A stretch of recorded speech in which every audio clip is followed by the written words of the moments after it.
what's going on, everybody? Suburban Legend here, bringing you guys another Homefront gameplay commentary. And just like the title of the video says, I'm going to reveal what I think is the best gun in this game. And as you can probably already tell, it's going to be a surprising choice. A lot of you are probably going to be taken off guard, but I'm going with the M4 Assault Rifle. I think that is absolutely the best gun in this game 90% of the time. And I'll list my reasons why throughout this commentary.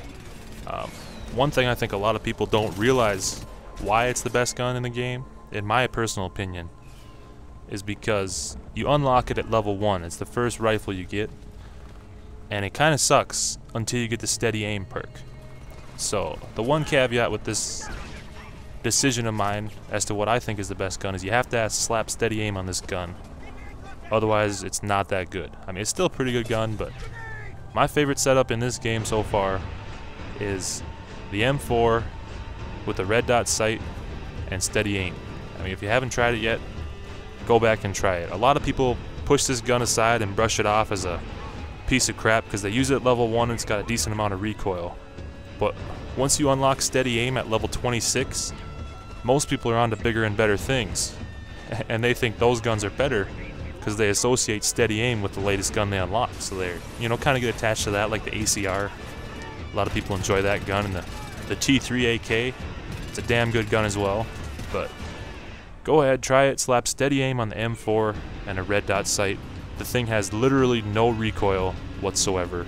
You can snipe people from across the map, and it's just a hell of a gun. The reason I say 90% of the time is because some of the close quarter maps like Crossroads, you're going to want to use the SMG, but the M4 is still pretty effective on those maps. But it's either that or an SMG is what I use. I also use the T3 AK every once in a while just because it's a pretty badass gun. But from long range, mid to long range, the M4 assault rifle, you just can't beat it with steady aim. So that's my personal opinion. If you feel differently, let me know in the comments, but I'm just saying, if you haven't tried it out, you gotta try this gun out. It's pretty sweet. So, had to find some dramatic music to throw in the background for this commentary. And yeah, let me know how you like the music. Had a little bit of dramatic music leading up to my announcement of the best gun in the game. Just got done recording podcast of That Guy Show episode number 9. I'll throw the link to that in the description. If you haven't already checked out that podcast, you gotta check it out for sure. You're missing out. It's a podcast me and my boys Nando and C Nasty run, and we had Big Snacks on this week.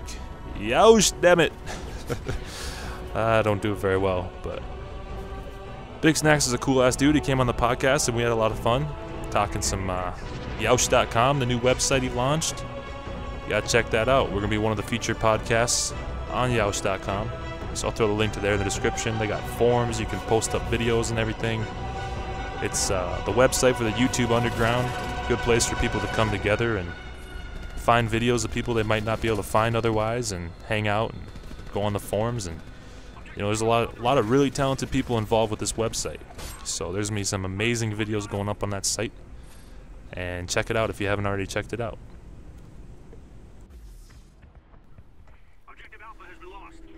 So anyways, a little bit more about the gameplay. Like I said, look at that. I mean, just no recoil on this. Right here again, you'll see me spray a guy right here. Bam. No recoil from medium range to long range. And I'm about to rush in here to B, and you'll see how this thing fares in close quarters combat. Here comes a guy around the corner. Boom. Sit down. It's got some bite to it up close as well. I'd rather have an SMG in the real close maps, like I said earlier, but man, I mean, 90% of the time, you're in a medium to long-range engagement in this game. But at the same time, when you're rushing, this gun's not that bad. Obviously, an SMG would be ideal when you're really rushing and getting up close and personal, but this gun's a lot of fun. So here I switched to my air support class. I'm really surprised that not more people switch classes more often. I mean, I don't know, a lot of people sometimes ask me in my videos why you switch your classes so often, but I've never gone through an entire game without switching my class, to my knowledge. I'm always switching. Why do you think when you spawn in, your class menu pops up? It's meant to be easily accessible so you can switch. I mean, it's simple. You know what I'm saying? Switch, take out the helicopter, and switch right back. It's pretty easy concept, and it's so effective.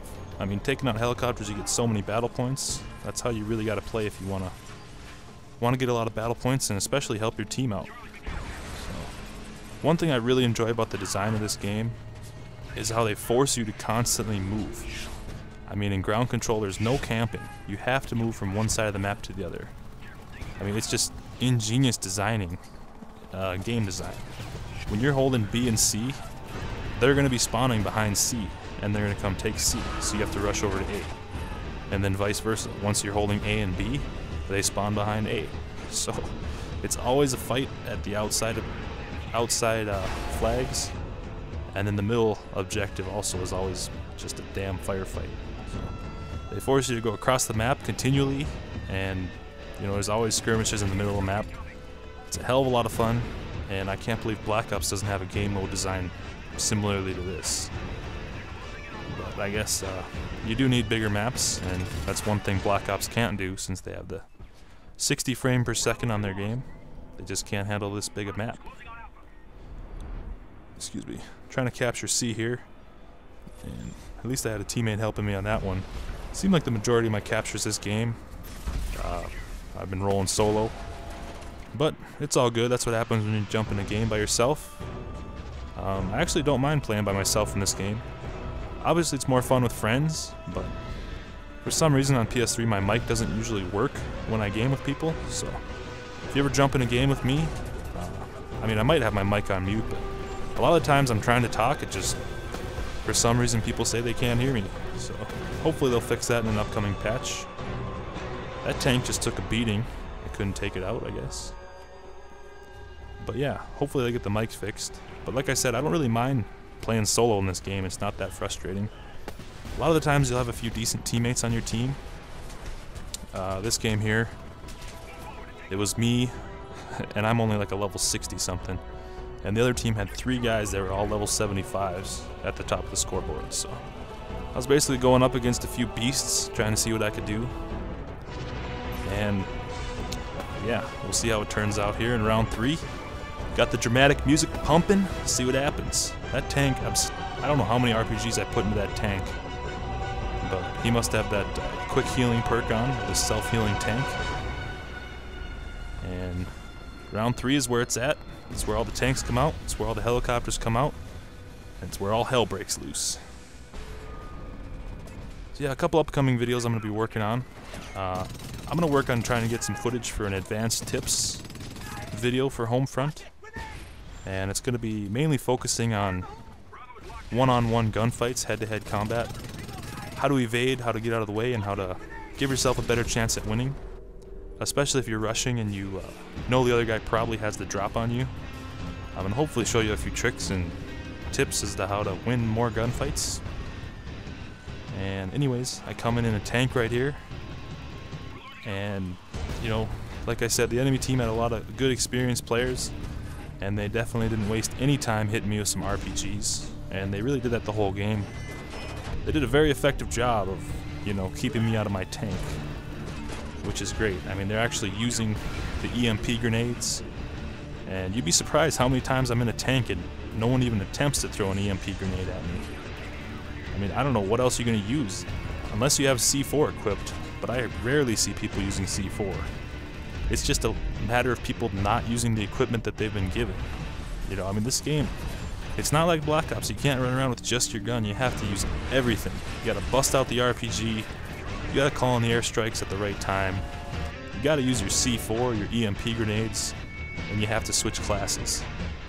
And this game's a little bit more mentally challenging than a Black Ops is. You have to be thinking. It's a little bit more like a chess match. Not as much so as like a Bad Company 2, but you know, it's closer. There's a lot of strategy involved, and you have to make some strategic decision making with your battle points. Up here, oh, this pissed me off. I was trying to capture B, and I get hit with the grenade. So I try and get straight back to B again as soon as I can, and doesn't end out well for me. Try to clear it out here with this cluster bomb. Got a couple kills. Really got to make it play, as I think they're triple capping us right now. And it's not looking good for us right now, but that's what I love about this game, man. I mean, Right? Oh, that's what pissed me off. That guy was hiding under there. I can't even call it camping because it was a good move on his part, and he helped his team win by hiding on B because he knew we were coming for it. And then I get ran down again by a Humvee. So this game's pretty much over, but that's what I love about this game. I mean, there's always action. If you're like me and you're always on a flag, always running toward a flag, there's just so much action in this game. So, anyways, didn't turn out well for my team this game, but I had a lot of fun going up against 3 beasts on the other team, 3 level 75 guys. Couldn't take them all out by myself. Unfortunately, this still is a team game. As you can see, I go 39 and 20. That's a total of 59 kills and deaths.